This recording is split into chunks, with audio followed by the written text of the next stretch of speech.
First reading. A reading from the first letter of St. Paul to the Corinthians, chapter 5, verses 1 to 8.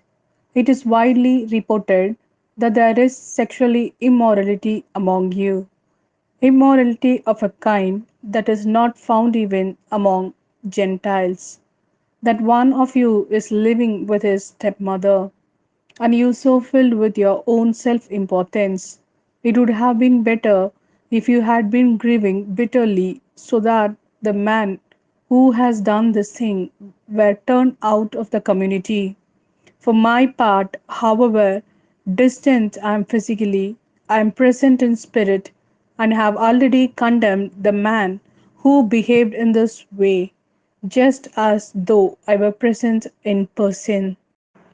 When you have gathered together in the name of our Lord Jesus, with the presence of my Spirit, and in the power of our Lord Jesus, had such a man over to Satan to be destroyed as far as natural life is concerned, so that on the day of the Lord his spirit may be saved.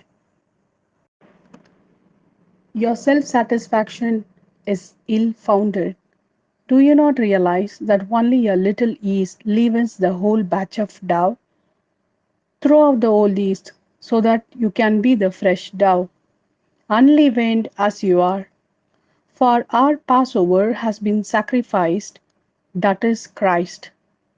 Let us keep the feast, then with no one of the old yeast, and no leavening of evil and wickedness, but only the unleavened bread of sincerity and truth. This is the word of Lord. Thanks be to God. A reading from the Gospel according to Luke, chapter 6, verses 6 to 11. Now on another Sabbath he went into synagogue and began to teach. And a man was present, and his right hand was withered. The scribes and the Pharisees were watching him to see if he would cure somebody on the Sabbath, hoping to find something to charge him with. But he knew their thoughts, and he said to the man with the withered hand, "Get up and stand out in the middle." And he came forward and stood there. Then Jesus said to them, "I put it to you, is it permitted on the Sabbath to do good or to do evil, to save life or to destroy it?" Then he looked round at them all and said to the man, "Stretch out your hand." He did so, and his hand was restored. But they were furious and began to discuss the best way of dealing with Jesus.